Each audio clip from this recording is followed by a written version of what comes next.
இன்றைக்கி என்ன கிளாஸ் பார்க்க போகிறோம் அப்படின்னு பார்த்தீங்கன்னா ரேஷியோ அண்ட் ப்ரொபோர்ஷன், அதாவது விகிதம் மற்றும் விகிதாச்சாரம் அப்படின்னு சொல்லுவாங்க.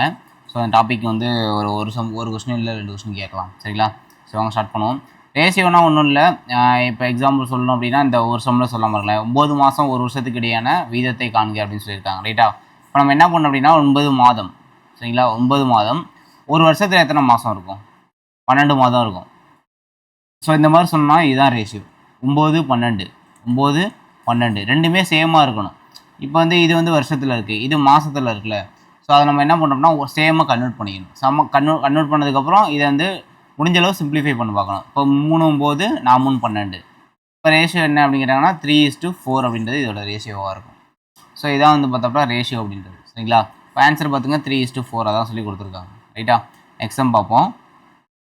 இப்போ 60 மாணவர்கள் கொண்ட ஒரு வகுப்பில் மாணவ மாணவிகளுக்கு இடையேயான விகிதம் 2:1 எனில் அவ்வகுப்பில் வந்து மாணவ மாணவிகளோட விகிதம் இப்போ 60 பேர் இருக்காங்க.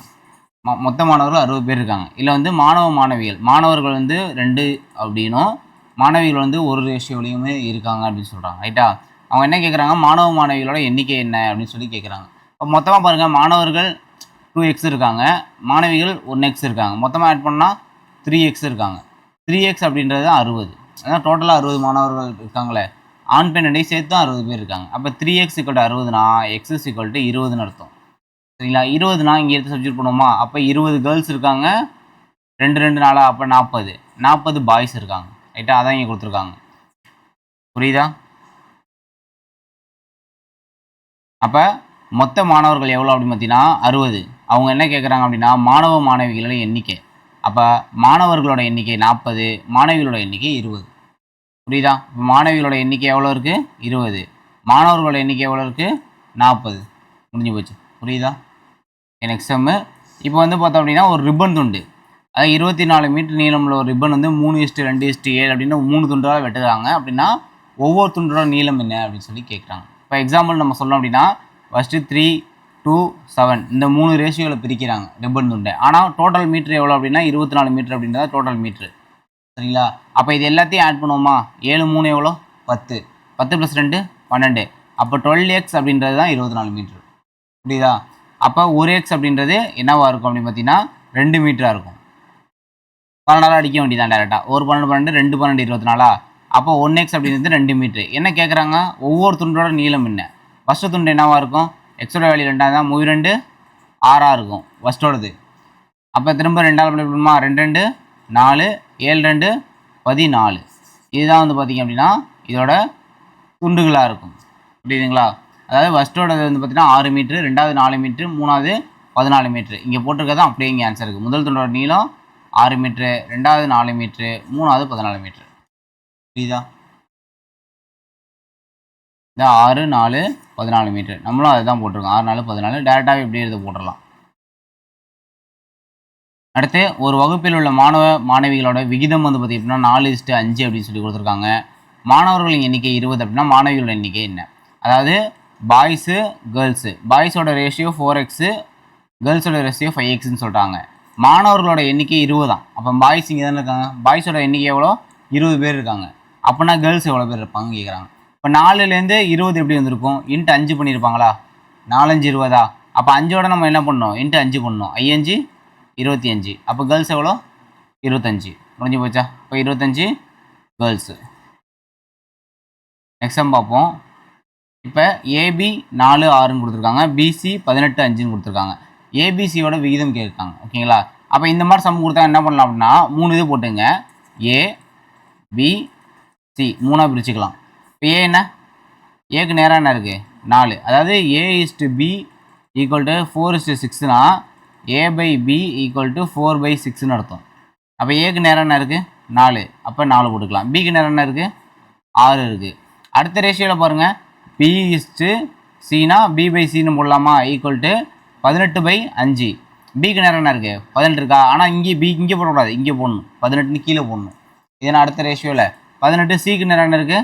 5 இருக்குது. அதை அப்படியே போட்டுக்கிட்டேன். ஓகேங்களா? இப்போ என்ன பண்ண அப்படின்னா இங்கே ஒரு கோடு போட்டுக்கிட்டு இங்கே எந்த நம்பரும் இல்லையா? அப்போ அதனால் இங்கே உள்ள நம்பர் இங்கே எடுத்து அப்படியே போட்டுக்கலாம். இங்கே எந்த நம்பர் இல்லையா? அப்போ இங்கே உள்ள நம்பர் எடுத்து இங்கே அப்படியே போட்டுக்கலாம். சரிங்களா? இப்போ 4 × 18 அப்படின்னா 72ன்னு வரும்.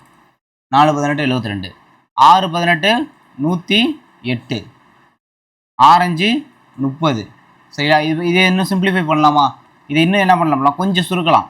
இப்போ ஆரஞ்சு 30ன்னு பண்ணலாம். சரிங்களா? அப்போ ஆரஞ்சு 30 அப்படின்னா சார் 6ஆம் வாய்ப்பாடில் அடிக்க முடியாது, 5ஆம் வாய்ப்பாடில் அடிக்க முடியாது, இல்லை இங்கே 8 இருக்குல்ல. ஸோ அதனால் நான் என்ன பண்ணுறேன் அப்படின்னா 6வது டேபிள் அடிக்கிறேன். IR 30 அடிக்கலாமா? இப்போ இதை என்ன பண்ணலாம், 18 6 108, 10 60, 8 48, 108. அப்போ 12 6 72. அப்போ 12 18 5. ஏபிசியோட வேல்யூ என்ன? 12 18 5. கரெக்டாக வந்துருச்சா? நெக்ஸ்ட் சம் பார்ப்போம். இப்போ 16 பென்சிலோட விலை 48. அப்போ 4 பென்சிலோட விலை என்னன்னு கேட்குறாங்க. இப்போ 16 பென்சில் நம்ம கையில் இருக்குது, இதோட விலை வந்து 48 ரூபா. அப்போ 4 பென்சிலோட ரேட் என்னன்னு கேட்குறாங்க. இப்போ 4 பென்சிலோட ரேட்டு வந்து கம்மியாகுமா கூட போகுமா? கம்மியாகும். அப்போ இது என்னது, இது நேர்மாறல். இது அதாவது பென்சிலோட எண்ணிக்கை அதிகரிக்கும் போது ரேட்டும் அதிகரிக்குது, பென்சிலோட எண்ணிக்கை கம்மியாகும் போது ரேட்டு கம்மியாகுது. அப்போ நேர்மாறல். அப்படின்னா என்ன பண்ணலாம், அப்படியே அடிச்சிடலாம். ஒரு நாள் நன்னாங்கு 16, இந்த நாளையும் இந்த 48 அடிச்சோம் அப்படின்னா 12 நாள் 48.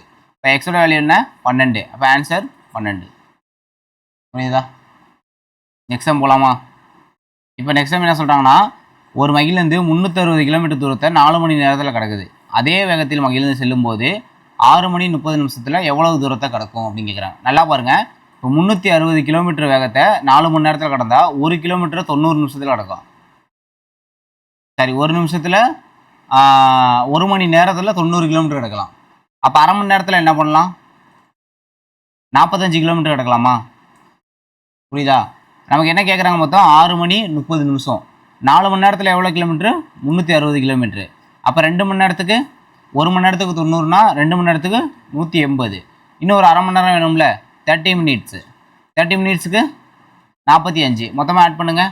5 8 6 4 10 18 8 பேலன்ஸ் 1 3 4 5. அப்போ 585 கிலோமீட்ரு கடந்திருக்கும். எப்போ?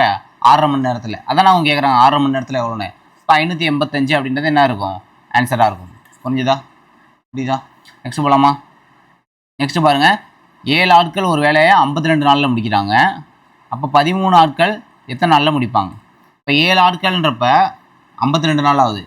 13 நாள் போகிறப்ப 4 கம்மியாகவும் கூட போகுமா? அதாவது இங்கேருந்து இங்கே ஆட்களோட எண்ணிக்கை கூட இருக்குப்பா, நாட்களோட எண்ணிக்கை இங்கேருந்து இங்கே என்ன ஆகும்? கம்மியாகும். புரியுதா? இங்கேருந்து இங்கே அதிகமாக இருக்குது, இங்கேருந்து இங்கே அதிகமாக இருக்குது. ஆனால் இங்கேருந்து இங்கே போகும்போது இங்கே அதிகமாகுது. இது என்னது? இப்போ எதிர்மாறல். எதிர்மாறலுக்கு என்ன பண்ணணும்? 7/13 = x/52 அப்படியே மாற்றிக்கணும்னு சொல்லியிருக்கேன். இங்கே உள்ளதை மட்டும் வேல்யூ என்ன பண்ணணும்? அப்படியே மாற்றிக்கணும். சரிங்களா?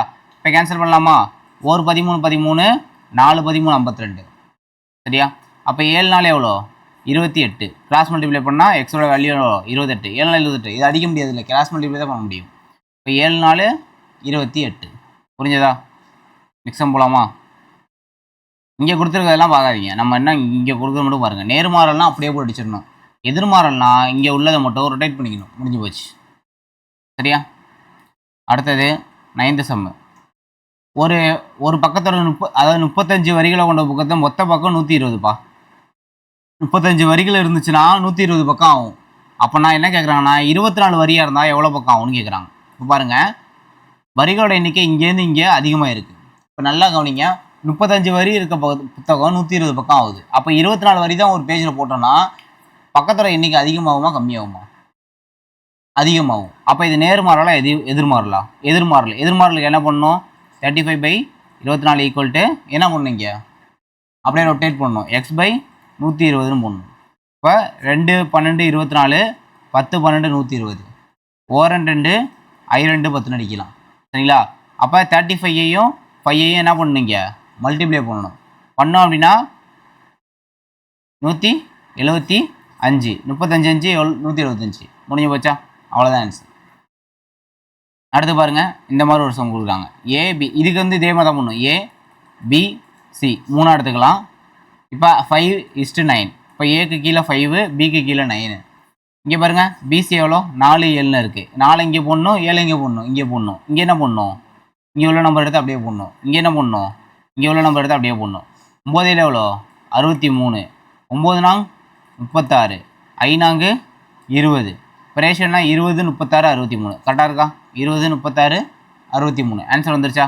ஏபிசி தானே கேட்குறாங்க, ஏபிசி தான் கேட்குறாங்க, ஏபிசி போட்டாச்சு. அடுத்த சம்மும் நெக்ஸ்ட் சம்மும் அதே மாதிரி தான். ஏ பி சி 3ஆக பிரிக்க போகிறோம். ஏ என்ன பாருங்கள், ஏபி பாருங்கள் 5 7, பிசி பாருங்கள் 6 11. ஏன் 6 11 கீழே போடுறேன், இது தனி ரேஷியோ இது தனி ரேஷியோ, அதனால போடுறேன். சரியா? இப்போ 2 பி இருக்கா, இங்கே என்ன போடணும், என்ன போடணும், இங்கே 7 இங்கே 6. ஐஆர் மல்டிப்ளை தான் பண்ணணும். ஐஆர் 30, 7ஆர் 42, 7 11 77. அப்போ ஆன்சர் என்ன, 30 42 77 இதோட ரேஷியோ. நெக்ஸ்ட் சம் பாருங்கள். நெக்ஸ்ட் சம்மும் அதே மாதிரியாவா, ஏபி சின்னு 3ஆக பிரிக்கணும். ஏபி என்ன 3 4, பிசி பிசி 8 9. இங்கே என்ன வரும், இங்கே 3 8 8 நாங்க 32, 9 நாங்க 36. புரிஞ்சதா? அவ்வளோதான் சிம்பிள். ஆனால் இங்கே என்ன கேட்குறாங்கன்னா ஏசி மட்டும் கேட்குறாங்க. ஏவும் சி மட்டும் சொல்லுங்கள். இப்போ ஏ என்ன சி என்ன 36. சிம்பிளிஃபை பண்ணலாமா? 3 9 36 இல்லை 12 அடிக்கலாமே. 2 12 24, 3 12 36. 2 12 24, 3 12 36. அப்போ ஏசி என்ன 2:3. புரியுதா? 2:3 2:3 தான் இருக்குது. நெக்ஸ்ட் சம் பாருங்கள். நெக்ஸ்ட் சம்மும் அதே மாதிரி தான். ஏபிசிடி 4 கொடுத்துருக்காங்க. இங்கே ஒன்றுமே இல்லை, அதே மாதிரி ஏபிசிடின்னு எடுத்து போட்டுங்க. ஏபி பாருங்கள் 2:3 2:3 அப்படியே போட்டிருக்காங்களா? பிசி என்ன 4:5. எங்கே போடணும், பிசியை இங்கே போடணும். பிசிக்கு நேராக இப்படி போடணும், 4:5ன்னு போடணும். சிடி என்ன 6 7. சிஎன்டி இங்கே இருக்குது, சிடி 6 7 இங்கே போடணும். புரிஞ்சுதா? அப்புறம் என்ன பண்ணணும், இங்கே உள்ள நம்பர் தூக்கி இந்த 2 இடத்துலையுமே போட்டுக்கணும். 2 இடமும் எம்டியாக தானே இருக்குது. அதே மாதிரி இங்கே உள்ள நம்பர் தூக்கி இங்கே போட்டுக்கணும், இங்கே உள்ள நம்பர் தூக்கி இங்கே போட்டுக்கணும், இங்கே உள்ள நம்பர் தூக்கி இங்கே போட்டுக்கணும். 2 இடத்துலையுமே போட்டுக்கணும். புரிஞ்சுதா? இப்போ மல்டிப்ளை பண்ணுங்க. 6 4 24, 24 2 48. சரியா? 6 4 24, 24 3 72. ஐஆர் 30 30 3 90. ஐஎல் 35 35 3 105.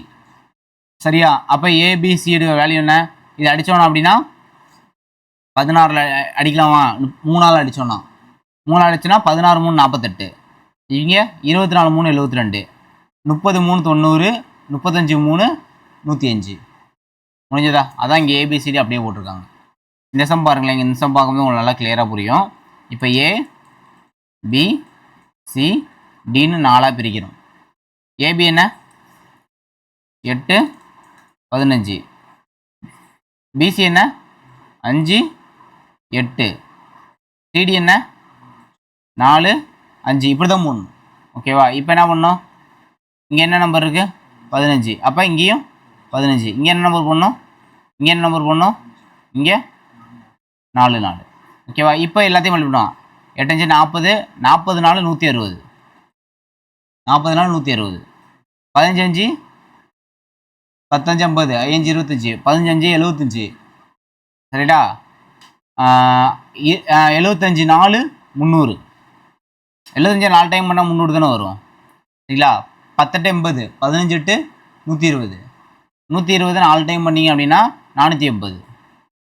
கரெக்டா? அடுத்து ஐ8 40, 40 15 600, 40 15 டைம் பண்ணணும்.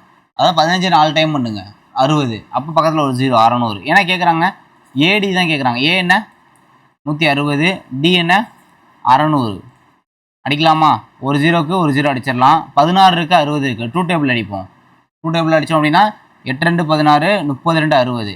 இதை இன்னும் சிம்பிளிஃபை பண்ணோம் அப்படின்னா 4 2 8, 15 2 அப்படின்னு வரும். சரிங்களா? அப்போ ஆன்சர் என்ன 4:15 அப்படின்னு வரும். 4:15. இந்த 4:15. கரெக்டா? அடுத்து போகலாமா? இது எப்படின்னா இதுவும் ஈஸி தான். இது எப்படின்னா ஏ பி சின்னு கொடுத்துருக்காங்க. ஏவோட வேல்யூ என்ன 1/3 கொடுத்துருக்காங்களா? பியோட வேல்யூ 1/2, சியோட வேல்யூ என்ன 1/4. இது ஒன்றுமே இல்லை. இப்போ கீழே இருக்குல்ல இந்த 3 2 4, இதுக்கு எல்சிஎம் எடுக்கணும். 3 2 4ல் பெரிய நம்பர் என்ன 4. ஆனால் 4 3 டேபிள் வராதுல்ல. அப்போ 4ஓட 2 மல்டிப்ளை பண்ணால் 8. 8ம் 3 டேபிளில் வராது. அப்போ 4ஓட 3 மல்டிப்ளை பண்ணால் 12. 12 3 டேபிளில் வரும், 2 டேபிளில் வரும், 4 டேபிளில் வரும். அப்போ எல்சிஎம் என்னவாக இருக்கும்? 12. அப்போ 1/3 இன்ட்டு 12, 1/2 இன்ட்டு 12, 1/4 இன்ட்டு 12. இப்போ என்ன பண்ணும்? 1 3 3, 4 3 12 அடிக்கலாம். அப்போ 4. 1 2 6 2 12, அப்போ 6. 1 4 4, 3 4 12, அப்போ 3. அப்போ ஆன்சர் என்ன? 4:6:3 அப்படின்றது ஆன்சராக இருக்கும். புரிஞ்சுதா? 4:6:3. இதை மாதிரி சம் கொடுத்தாங்க அப்படின்னா ஏ பி சி இந்த மாதிரி சம் கொடுத்தாங்கன்னா ஈஸியாக ஒரு ஷார்ட்கட் சொல்கிறேன். இப்போ ஏவோட ரேஷியோ நமக்கு ஏபிசியோட ரேஷியோ நமக்கு கேட்பாங்க. ஓகேவா? அப்போ வந்து ஏ அப்படின்னு எடுத்துட்டிங்கன்னா பிசி மல்டிப்ளை பண்ணணும். ஏவை மட்டும் விட்டுருங்க. ஏ விட்டுட்டு பிசியை மல்டிப்ளை பண்ணிங்கன்னா முன்னாங்க 12.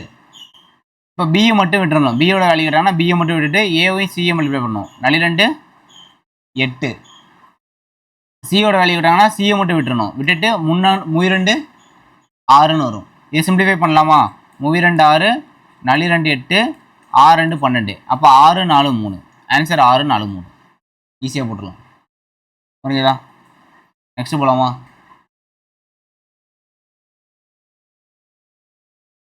அடுத்து இந்த மாதிரி சம் பாருங்க. A plus B plus C by சின்னு கொடுத்துருக்காங்க. இப்போ என்ன பண்ணணும்னா ஏக்கு கீழே என்ன இருக்கோ அதுதான் அதோட வேல்யூ.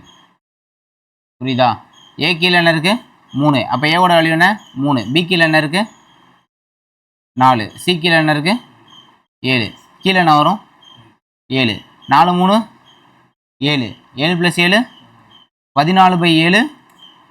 2 ஆன்சர். ஆன்சர் 2. புரியுதா? நெக்ஸ்ட் சம் பாருங்க. இந்த சம் எப்படின்னா எக்ஸ் ஒய் இருக்குல்ல, எக்ஸோட வேல்யூ இடத்துல 3 சப்ஜெக்ட் பண்ணணும், ஒய்யோட வேல்யூ இடத்துல 4 சப்ஜெக்ட் பண்ணணும். பண்ணுவோமா? இப்போ 4xன்னு கொடுத்துருக்காங்க. 4க்கு பதில் 3 போடலாமா? 5y கொடுத்துருக்காங்க. ஒய்க்கு பதில் 4 போடலாமா? அதே மாதிரி இந்த ரேஷியோ தான் 5. எக்ஸோட வேல்யூ 3,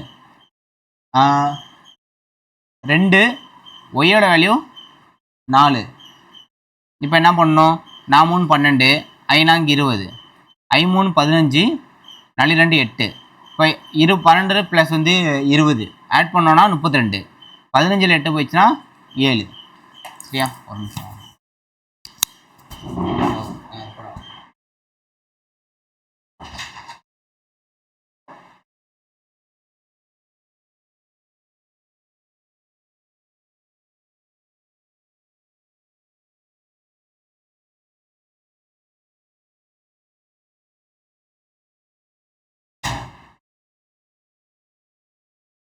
ஓகேயா? புரிஞ்சதா? இது வரையும் புரிஞ்சதா? நெக்ஸ்ட் பார்ப்போம். நெக்ஸ்ட் சம்மு. இப்போ வந்து நெக்ஸ்ட் 19ஆம் சம்மு. 19 20 ரொம்ப ரொம்ப ஈஸி தான். எப்படின்னா கூட்டு விகிதம்னு கேட்டாலும் பரவாயில்ல, என்ன பண்ண போனால் மல்டிபிள் தான் பண்ணணும். கூட்டு விகிதம் காண்க அப்படின்னு சொல்லி கேட்குறாங்களா? இப்போ என்ன பண்ணுவீங்க? 2:3னா 2/3ன்னு போட்டுக்கலாம். இன்ட்டு 3:4னா 3/4, 4:5னா 4/5, அப்புறம் 5/6. ஏன்னா ரேஷியோன்னா தானே, டிவைடரில் போடுறது தான் ரேஷியோன்றது. சரிங்களா? இப்போ எடுப்புமா, இங்கே 3 இருக்கா? 3 அடிச்சிடலாமா? 4 அடிச்சிடலாமா? 5 அடிச்சிடலாமா? அப்போ 2/6. இது அடித்தோன்னா 1 2 3 2 6, 1:3. ஆன்சர் என்ன? 1:3. முடிஞ்சு போச்சா? அதே மாதிரி இங்கே பாருங்கள். 2/3 இன்ட்டு 6/11 இன்ட்டு 11/2. 11 அடிச்சிடலாம். 1 3 3, 2 3 6. இந்த 2 அடிச்சிட்டோம் அப்படின்னா ஆன்சர் 2. கீழே 1 இருக்கதா அர்த்தம். கீழே 1 இருக்கதா அர்த்தம். ஏன்னா 1 2 1 தான் அடிப்போம். அவ்வளோதான் வந்து. புரிஞ்சுதா? நெக்ஸ்ட் சம் போகலாமா? ஓகே. இப்போ என்ன கேட்குறாங்கன்னா 0.08, 0.18 ஆகியவற்றுக்கு இடையே உள்ள சராசரி விகிதம். சராசரி விகிதம்னு கேட்டாங்கன்னா ஒரே ஃபார்முலா தான் √AB. சராசரி விகிதம் கேட்டால் மட்டும் இந்த ஃபார்முலா √AB. ரூட்டுக்குள்ளே பாருங்கள். 0.08, 0.18. புரியுதா? இப்போ 0.08ன்னு இருக்குது இன்ட்டு 0.18ன்னு இருக்குது. சரியா? இதை நம்ம முழுமையான நம்பராக மாற்றணும்னா என்ன பண்ணலாம்? 8/100ன்னு போட்டுக்கலாமா? இது முழுமையான நம்பராக மாற்றணும்னா 18 என்ன பண்ணலாம்? 100ன்னு போட்டுக்கலாமா? அப்படி மாற்றிக்கலாமா? நெக்ஸ்ட்டு வேறு என்ன பண்ணலாம் அப்படின்னு பார்த்தீங்கன்னா 8ஐயும் 18ஐயும் மல்டிப்ளை பண்ணணும். மல்டிப்ளை பண்ணால் 10 8 80 8 64 10 80 64 144ன்னு வரும். டிவைடட் பை இங்கே ஒரு 100 இருக்குது, இங்கே ஒரு 100 இருக்குது, 2 100 இருக்குது. ஓகேங்களா? இப்போ நம்ம என்ன பண்ணலாம் அப்படின்னா இந்த ரூட்லேருந்து வெளில எடுக்கணும். ரூட்லேருந்து வெளில எடுத்தால் 144னா 12 ஸ்கொயரா? 12 12 144. 2 100 இருக்குது, ஒரு 100 வெளில எடுத்துடலாமா? இப்போ 2 டேபிள் அடிக்கலாமா? 2 டேபிள் அடிக்கலாமா? இல்லை டேரெக்டாக நம்ம ஆன்சரே போட்டலாம். 2 சைபர் தள்ளி புள்ளி வைக்க வேண்டியதான். 0.12 முடிஞ்சு போச்சு. ஏன்னா 100 தானே கீழே இருக்குது. அப்போ 0.12 அப்படின்னு நம்ம போட்டுக்கலாம். அதே தான் இங்கே கொடுத்துருக்காங்க 0.12. முடிஞ்சதா? சராசரி விகிதம்னா ஃபார்முலா இதுதான். ரூட் ஏபி, அவ்வளோதான் ஃபார்முலா சராசரி விகிதத்துக்கு. புரியுதா? இந்த ஃபார்முலா மட்டும் நோட் பண்ணால் இந்த சம் நம்ம வந்து ஈஸியாக ஆன்சர் பண்ணிக்கலாம். சரி, ஓகே. நெக்ஸ்ட்டு பாருங்கள். நெக்ஸ்ட்டு 4 இருக்குது, 9 இருக்குது, 12 இருக்குது. நெக்ஸ்ட்டு எக்ஸ் என்ன வரும்னு அப்படின்னு சொல்லி கேட்குறாங்க. ஓகேயா? இப்போ என்ன பண்ணலாம் அப்படின்னா இந்த மாதிரி சம் கொடுத்தாங்கன்னா 4 / 9 = 12 / xன்னு எடுத்துக்கணும். ஓகேயா? ஏன்னா 4வது விகிதம் தானே கேட்குறாங்க. அப்போ 4வது விகிதம் நமக்கு என்னன்னு தெரியாது, நான் எக்ஸ்ன்னு எடுத்துக்கிட்டேன். கிராஸ் மல்டிப்ளை பண்ணுங்க. 4x = 12 × 9ன்னு வரும். இப்போ x = 12 × 9 / 4. ஒரு நாள் 4 3 4 12 9 3 27. அப்போ எக்ஸோட வேல்யூ என்ன? 27. 4வது விகிதம் என்ன? இப்போ 27. முடிஞ்சதா? இங்கே என்ன கேட்குறாங்க? அதே மாதிரி 4வது விகிதம் தான் கேட்குறாங்க. அப்போ என்ன பண்ணணும்? 5 / 8 = 15 / x. புரிஞ்சுதா? 4வது விகிதத்துக்கு இப்போ என்ன பண்ணலாம்? 5x = 8 × 15. அப்போ x = 8 × 15 / 5. 4 5 3 5 15 8 3 x = 24. முடிஞ்சு போச்சு. புரியுதா? அடுத்த மூலமா இப்போ என்ன கேட்குறாங்க அப்படின்னா 3வது விகிதம் கேட்குறாங்க. அதாவது இதுவரை நீங்கள் என்ன பண்ணியிருப்பீங்கன்னா a/b = c/d இந்த ஃபார்முலா யூஸ் பண்ணியிருப்பீங்க. புரியுதா? 4மே வேறு வேறு நம்பராக வந்திருக்கும். ஆனால் இந்த இடத்துல என்ன ஃபார்முலா யூஸ் பண்ணணும்னா a/b = b/c அப்படின்னு சொல்லக்கூடிய ஒரு ஃபார்முலா யூஸ் பண்ணணும். புரியுதா? இப்போ a இருக்கிற இடத்துல என்ன இருக்குது? 16. 16. b இருக்கிற இடத்துல என்ன இருக்குது? 36. அப்போ 36 அப்படியே போட்டுக்கலாம். இங்கேயும் என்ன இருக்குது? b தானே இருக்குது. அப்போ இங்கேயும் 36 போடணும். e/c. புரிஞ்சதா? இப்போ என்ன பண்ணலாம்? கேன்சல் பண்ணலாமா? 16c = 36 × 36. அப்போ இந்த 16 எங்கே வரும்? கீழே வந்துடும். சரியா? இப்போ கேன்சல் பண்ணலாமா? 16ஐயும் 36ஐயும் 36ஐயும் என்ன பண்ணலாம்? கேன்சல் பண்ண முடியுமா? பார்ப்போம். 2 டேபிள் அடிக்கலாமா? பாருங்கள். 8 2 16, 18 2 36, 4 2 8, 9 4 36. ஒரு நாள் 4 4 அடிக்க முடியாது. 2 டேபிள் அடிக்கலாம். 2 4 9 2 18, 9 9 81ன்னு வருதா? ஒழுங்காக கேன்சல் பண்ணலையோ? 81 மட்டும்தான் இருக்குது. ஆனால் இங்கே கீழே 2 இருக்குல்ல, எக்ஸோட வேல்யூ. திரும்ப அடிச்சு பார்ப்போம்.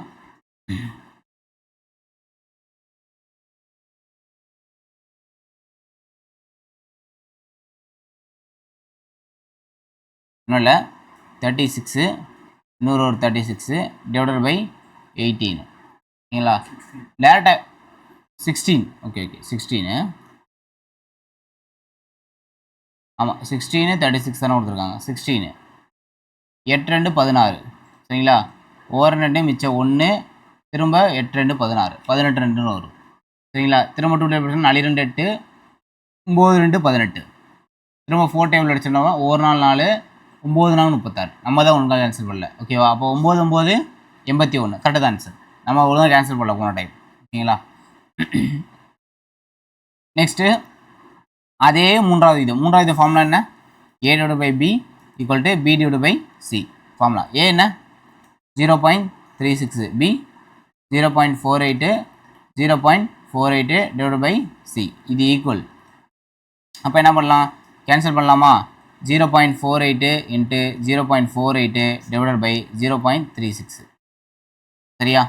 கேன்சல் பண்ணோன்னா என்ன வரும் நமக்கு? 0.48 0.48 0.36ன்னு இருக்குது. சரிங்களா? இப்போ என்ன பண்ணோம் அப்படின்னா நம்ம மல்டிப்ளை பண்ணிக்கலாம். 100 மல்டிப்ளை பண்ணோம் அப்படின்னா இது 48ன்னு மாறும். இதையும் 100 மல்டிப்ளை பண்ணோம் அப்படின்னா நம்ம திரும்ப இதை எடுத்துக்கலாம், 48 எடுத்துக்கலாம். இதே 36 எடுத்துக்கலாம். ஸோ அந்த மாதிரி இடத்த கேன்சல் பண்ணோம் அப்படின்னா 0.64 வரும். சரியா? ஒன்றுமே இல்லை, இந்த 0.48 எப்படி எழுதலாம் அப்படின்னா 48/100 எழுதலாம். அதே மாதிரி 36 0.36 அப்படின்னா 100/36 எழுதிக்கலாம். ஓகேயா? ஸோ இந்த மாதிரி எடுத்து போட்டிருக்காங்க. அதை எடுத்து சால்வ் பண்ணோம் அப்படின்னா நம்ம போன சம் சால்வ் பண்ணியிருப்போம். ஸோ அதே மாதிரி எடுத்து சால்வ் பண்ணிடலாம். 0.64 அப்படின்னு எடுத்துக்கலாம். சரியா? நெக்ஸ்ட்டு இதுக்கு மூன்றாவது விகிதம் கேட்குறாங்க. இதுக்கும் அதே மாதிரி தான் x² - y² divided by x - y. அப்போ இங்கே என்ன வரும்? x - y டிவைடட் பை xன்னு வரும். சரியா? இப்போ என்ன பண்ணலாம்? இந்த எக்ஸை மட்டும் இங்கே வச்சுக்கிட்டு x - y, இங்கே ஒரு x - y, x² - y². அதானே வரும். x² - y²னா இதுக்கு ஒரு ஃபார்முலா இருக்குது தெரியுமில்ல. இதுக்கு இப்படி எழுதாமல் என்ன பண்ணலாம்? x + y x - y அப்படி எழுதிக்கலாம். இந்த x - y இந்த x - y கேன்சல் ஆகும். x - y by x + y இங்கே கொடுத்துருக்காங்க பாருங்க. இதுதான் ஃபார்முலா.